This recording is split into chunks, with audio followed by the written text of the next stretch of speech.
O anjo da igreja que está em Laodiceia escreve: Isto diz o Amém, a testemunha fiel e verdadeira, o princípio da criação de Deus. Eu sei as tuas obras, que nem és frio nem quente. Tomara que foras frio ou quente. Assim, porque és morno e não és frio nem quente, vomitar-te-ei da minha boca. Como dizes: rico sou e estou enriquecido, e nada tenho falta. E não sabes que és um desgraçado, miserável, pobre, cego e nu. Aconselho-te que de mim compres ouro provado no fogo, para que te enriqueças, e vestes brancas, para que te vistas, e não apareça a vergonha da tua nudez, e que unja os olhos com colírio, para que vejas. Eu repreendo e castigo a todos quanto amam. Sê, pois, zeloso e arrepende-te. Eis que estou à porta e bato. Se alguém ouvir a minha voz e abrir a porta, entrarei em sua casa e com ele cearei, e ele comigo.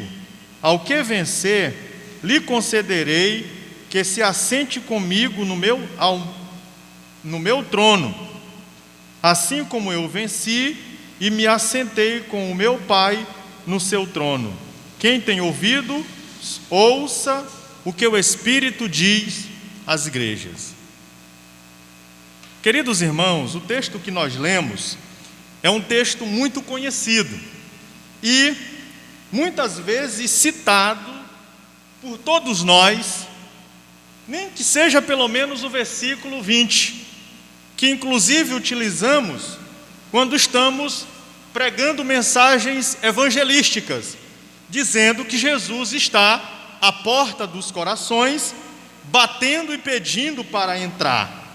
No entanto, quando nós lemos esta carta, nós logo descobrimos que essa mensagem de Jesus, de bater na porta, de estar à porta, batendo, pedindo para entrar, não é uma palavra dele direcionada às pessoas que ainda não o conhecem, que ainda não o têm como Salvador e Senhor. Na verdade, estas são palavras de Jesus para a sua igreja, representada na igreja que estava em Laodiceia, porque nesta igreja a experiência de Jesus era uma experiência um tanto inusitada. Vejamos, Jesus que é a cabeça da igreja, Jesus que é o noivo da igreja, ele não está dentro desta igreja, ele está à porta ou do lado de fora, batendo e pedindo para entrar.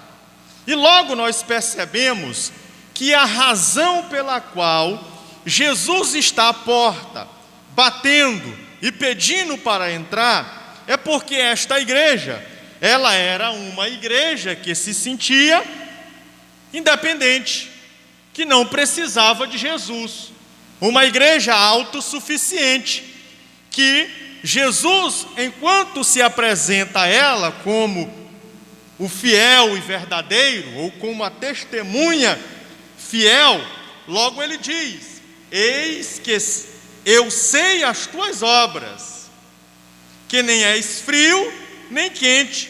Tomara que foras frio ou quente. Ela é conhecida como a igreja que causou náuseas em Jesus. Ela provocou ânsia de vômito em Jesus. Ela era uma igreja que nem era quente e nem era fria. Ela era morna. Não servia para beber e nem para remédio. Não servia para beber e nem servia para remédio. Jesus, enquanto diz estas palavras à igreja em Laodiceia, há um pano de fundo em relação às águas da cidade de Laodiceia. Mas Jesus utiliza a própria experiência daquela cidade em relação à temperatura da água para falar da temperatura espiritual daquela igreja. E, em razão desta temperatura espiritual, ela fora ou seria vomitada. Mas por quê? Porque ela dizia assim: eu sou rica, estou enriquecida, eu não tenho falta de nada. Era uma igreja milionária, uma igreja que não tinha necessidades. E quando nós estamos estudando a relação dessas igrejas, dessas 7 igrejas, com a história da igreja, e que era a igreja em Laodiceia representa, nós descobrimos algo estarrecedor, assustador, irmã Cilira. Sabe por quê?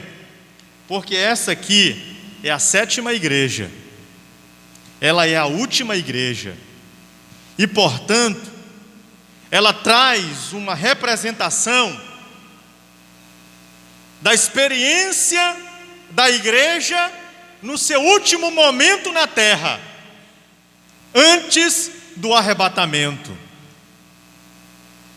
Os irmãos imaginam que é por coincidência que nós estamos percebendo uma certa frieza espiritual em alguns irmãos? Os irmãos acham que é somente por conta do distanciamento social, das diretrizes das autoridades de saúde quanto ao distanciamento e redução do número de pessoas para participarem dos cultos públicos? Não. Nós estamos vivendo um momento de frieza espiritual que indicam uma característica negativa que serve como um sinal para o fim da igreja sobre a face da terra. Porque a Bíblia diz em Mateus no capítulo 24, abra sua Bíblia comigo agora em Mateus no capítulo 24. E vamos ler o que está escrito. Em Mateus capítulo 24 e versículo de número 12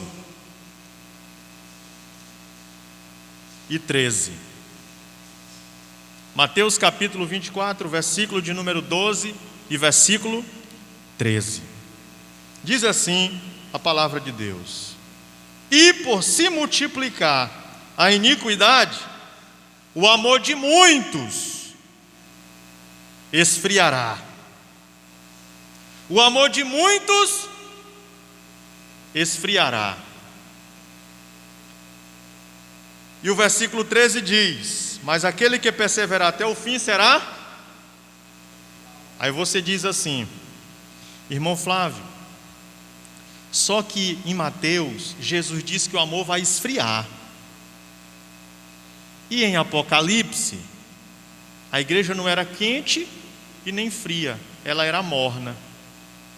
Isso significa que a frieza espiritual em algumas pessoas, ela acaba se tornando uma espécie de religiosidade, onde a pessoa imagina que a sua vida espiritual está bem, ou que está tudo ok.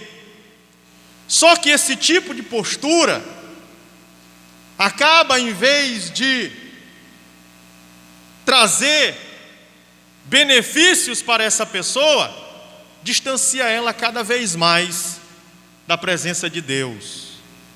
Porque Uma pessoa religiosa, ela não é uma pessoa que tem Cristo como Senhor e que o ama. Ele faz tudo por obrigação religiosa e não por submissão, por sujeição ou por amor. Nós não estamos passando por um momento em que este fenômeno apresenta-se entre nós como uma coincidência. Ah, não, isso é por conta da pandemia. Não, irmãos, isso já vem de algum tempo antes da pandemia. Só que nós estamos vivendo momentos que antecedem a vinda de Jesus.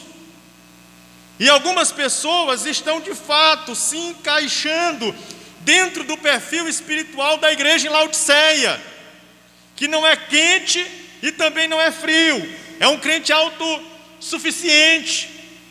É um crente que acha que não precisa de mais. Ele está satisfeito. E nisso aqui está incluído o secularismo. Nisso aqui está incluído o materialismo. Porque muitos de nós, irmãos, têm dado tanta importância para a vida material, que acaba, de alguma forma, negando a realidade de um mundo espiritual. Porque ele está tão preocupado com as coisas deste mundo, com as coisas desta vida, que ele devota todo o seu tempo para estas coisas e acaba se esquecendo das coisas espirituais. E ele acaba acumulando riquezas, acaba acumulando bens, alcançando os seus objetivos materiais, realizando os seus sonhos. Nós não estamos aqui querendo dizer que nós não devemos nos preocupar com isso. Nós devemos sim nos preocupar com estas coisas. Mas nós precisamos entender que, em primeiro lugar, nós devemos buscar o quê? O reino de Deus e a sua justiça. E as outras coisas nos serão acrescentadas. Porque às vezes nós nos preocupamos tanto com as coisas desse mundo que nos esquecemos da nossa vida espiritual. E acabamos nos tornando autossuficientes, a ponto de imaginarmos que nós não precisamos de Deus. Pois tudo o que conseguimos com o nosso esforço, com o nosso trabalho, com a nossa dedicação. Foram noites sem dormir, foram dias sem almoçar direito, sem descansar. Por isso eu alcancei isso. E alguém pode chegar a esse nível de consciência espiritual e se esquece de Deus. Mas aí o texto continua e Jesus diz: como dizes, rico sou e estou enriquecido, de nada tenho falta. Aí Jesus diz para essa igreja: és um desgraçado, porque não reconhece a operação da graça de Deus. Irmãos, tudo que somos, se é que somos alguma coisa, tudo que temos, se é que temos alguma coisa, é pela graça de Deus, é por favor imerecido. E mais, não é nem só um favor imerecido, é uma ação da misericórdia, porque Deus não nos trata como nós deveríamos ser tratados. Nós deveríamos ser tratados de uma forma, mas Deus não nos trata como nós deveríamos ser tratados. Ele nos trata com misericórdia, Ele nos trata com a sua graça. Miserável, pobre, cego e nu. Às vezes nós perdemos essa consciência, que é a capacidade de ver a nossa situação espiritual diante de Deus. Às vezes nós estamos como? Desgraçado, miserável, pobre, cego e nu. E pensamos que está tudo bem. era o que pensava a igreja em Laodiceia. E este será o pensamento predominante na mente de muitos crentes, momentos antes do arrebatamento. Consciência de que está tudo bem. A gente tem um bom som, músicos bons, uma boa estrutura, templo bonito. Só que nós precisamos do que Pedro disse lá em Atos capítulo de número 3. O que foi que Pedro disse para o paralítico que estava na porta formosa do templo? O paralítico estava lá todos os dias pedindo dinheiro, pedindo esmola. Pedro fita os olhos no paralítico e diz: eu não tenho ouro e nem prata, mas o que eu tenho eu te dou. Em nome de Jesus Cristo Nazareno, levanta e anda. E eu me lembro das palavras do pastor Meton. Ele dizia: nós estamos precisando do levanta e anda. Porque dinheiro nós temos. Não temos, irmão Orlando? Não temos dinheiro? A gente pode não devolver no dízimo, ofertar, mas dinheiro nós temos. Pouco, mas temos. Vamos forrar essa congregação, não é ligeiro? O pastor liberou, bora forrar. Pode deixar, vamos trocar o piso, colocar porcelanato do melhor. Vamos mudar tudo. Mas a gente diz assim: meus irmãos, vamos convidar o Levante e Anda para cá, irmão Chagas. Bora convidar o Levante e Anda. Aí a irmã Cilira diz: irmãs, consagração segunda-feira de manhã, círculo de oração terça-feira de manhã. Meus irmãos, culto à noite é de oração. Aí nós não. E é tão simples, né, irmão? Porque nós estamos mais preocupados com as coisas materiais do que com as coisas espirituais. Aí existem igrejas Brasil afora, irmão, que são tão luxuosas.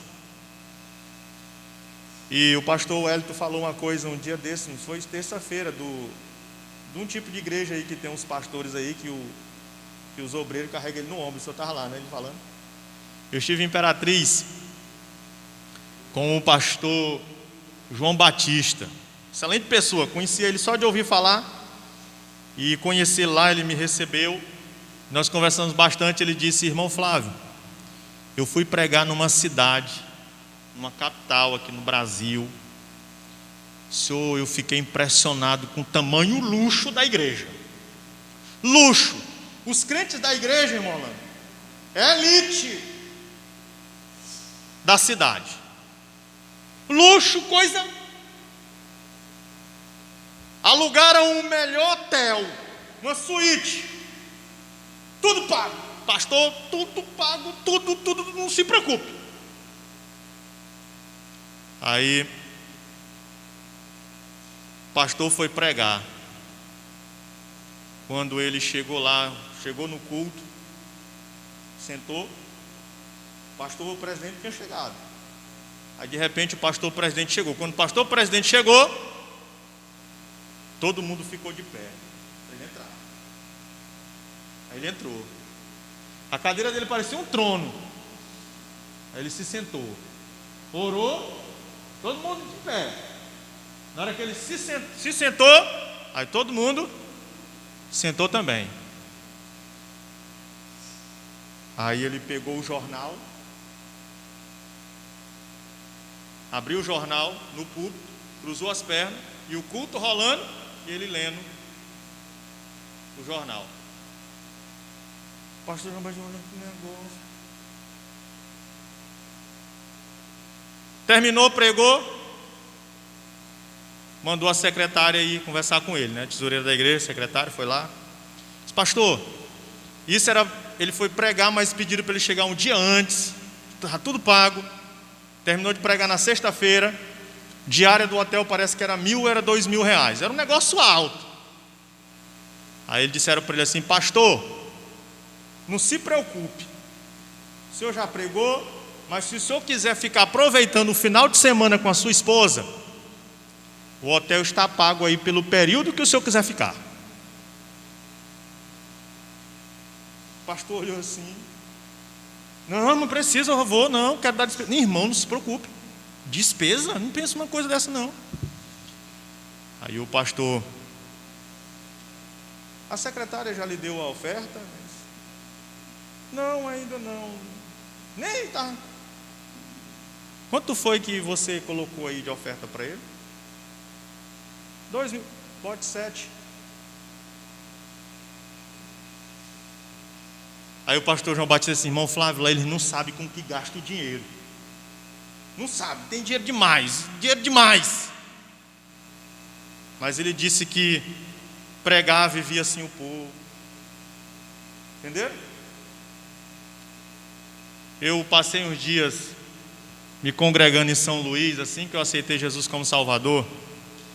E lá perto da casa onde eu estava hospedado, tinha uma igreja muito bonita. Bonita mesmo. Eu fui lá assistir uns cultos lá, eu achei aquele culto assim, meio assim. Eu disse: irmão, não tem assim uma outra igrejinha assim não para me ir. Ah, tem um ponto de pregação lá. Atravessava assim um campo a pé. Chegava lá, era um ponto de pregação numa garagem. Os crentes, tudo simplesinho os crentes. Chegamos lá, era fogo do começo do culto até o final. Nunca mais me congreguei em outra igreja, só ia para aquela lá. Porque tem gente, irmão, nós estamos dizendo que não existe crente rico que seja fervoroso.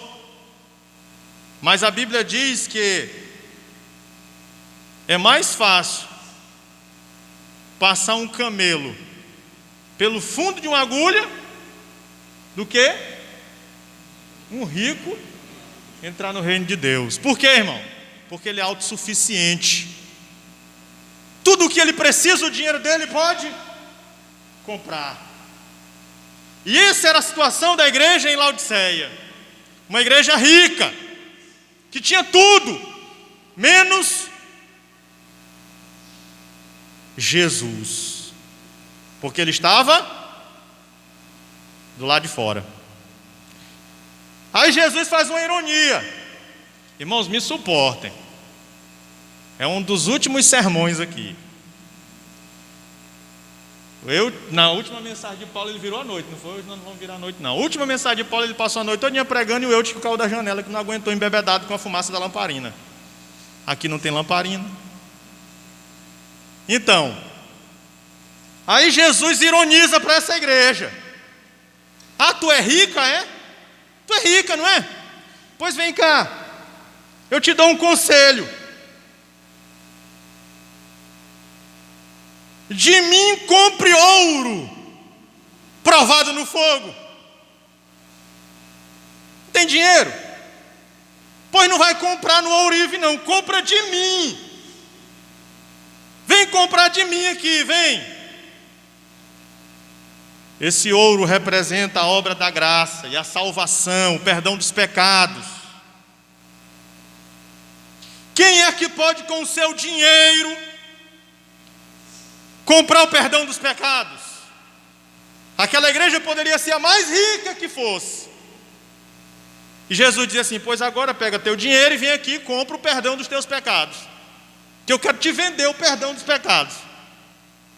Como é que compra, irmã Beta? Se não foi com ouro, prata ou com as coisas perecíveis desse mundo que nós somos comprados. Nem que se ajuntasse todo o tesouro da terra, não seria capaz de comprar o perdão do menor de todos os pecados de um único pecador. Porque a Bíblia diz que pela graça sois salvos. Aí a gente entende porque é importante ter Jesus do lado de dentro, né? Aí ele continua dizendo: pois tá bom, não compra só ouro não, compra veste branca também. Vem comprar veste branca. Lá eles tinham a fama de vender lã escura. Aí Jesus ironiza: vem, compra vestes brancas, para tu esconder a tua nudez, que está todo mundo vendo, porque eu estou do lado de fora. E alguém que está com Jesus do lado de fora da sua vida, todo mundo percebe, irmãos. Aí Jesus continua: além do mais, vem e compra colírio. Jesus ironizando para dizer para ela que nenhum dinheiro da sua suposta riqueza era capaz de comprar todos esses elementos que são dados de graça. Mas como eles são dados? Depois que nós nos arrependemos, depois que nós somos repreendidos, porque Ele repreende a quem Ele ama. E nós precisamos ser zelosos e arrependidos. Quando, meus irmãos, acontecer alguma coisa com a gente, vamos pedir logo a orientação de Deus. Senhor, me diz, eu estou sabendo que está acontecendo alguma coisa aqui, o que é? Me ajuda, me perdoa, porque pode ser o Senhor me chamando para eu me consertar. Porque Ele repreende a quem Ele ama. E aí ele fecha no versículo de número 20 dizendo: eis que estou à porta e bato. Jesus do lado de fora. Agora imagine, irmãos, Jesus do lado de fora. Já pensou? Assim, para uma mulher deixar o marido do lado de fora, assim, de casa, e da porta do quarto, ele deve ter feito uma raiva muito grande, né? O marido chega: ô mulher, eu quero entrar. E eu não abro. Só que para a igreja, Jesus não fez raiva nenhuma para a igreja, irmão Chagas. Só que ele estava do lado de fora e batendo para entrar. Eis que estou à porta e bato. Se alguém ouvir a minha voz, se alguém, só um mesmo, abrir a porta, eu entrarei, cearei com ele, ele comigo. Queridos irmãos, nós estamos vivendo momentos que antecedem a vinda de Jesus.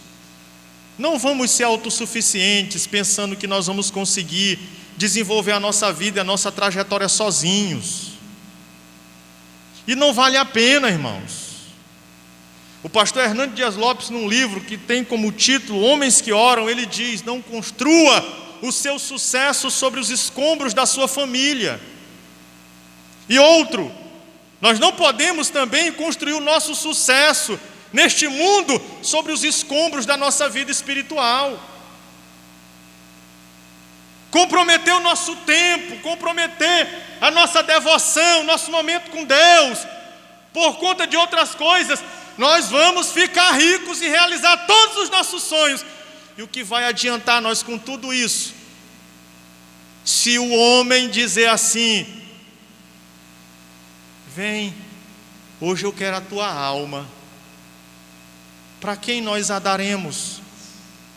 Não foi assim que Jesus falou? Porque o homem dizia: eu vou construir um galpão maior, eu vou... Ele tolo, louco, não sabe que hoje vão pedir a tua alma? E a quem tu darás? Que adianta o homem ganhar o mundo inteiro e perder a sua alma? Não adianta nada. Nós precisamos ter esse entendimento, meus irmãos. Seja zeloso, estude, se forme, consiga o seu bom emprego, o emprego tão sonhado, fique noivo, noiva, case, realize todos os seus sonhos, mas com Jesus do lado de dentro, porque tudo isso só fará sentido com Ele do lado de dentro. Porque não vai adiantar nada todo o nosso sucesso, toda a nossa riqueza, se Jesus está olhando para nós e dizendo: desgraçado, miserável, pobre, cego e nu. E nós: eu sou rico. Ele conhece as nossas obras. Amém? Curva sua cabeça e vamos orar ao Senhor. Deus eterno e todo-poderoso, nós estamos aqui, Senhor, na Tua presença. Queremos Te agradecer, Senhor, pela manifestação da Tua graça e da Tua misericórdia sobre as nossas vidas.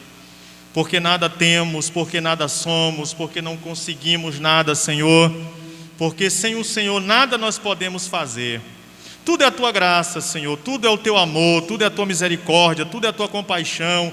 Nós só estamos de pé, Senhor, porque tu tens nos sustentado. E agora queremos pedir que o Senhor continue nos ajudando, nos dando da tua graça, sendo misericordioso para com as nossas vidas, e não nos deixa, Senhor, em momento algum, pensar que somos independentes e autossuficientes e que não precisamos de ti nem da tua graça. Ó Senhor, não nos deixe permitir que tu saias da nossa vida por um instante sequer, porque sem o Senhor nós não conseguiremos vencer.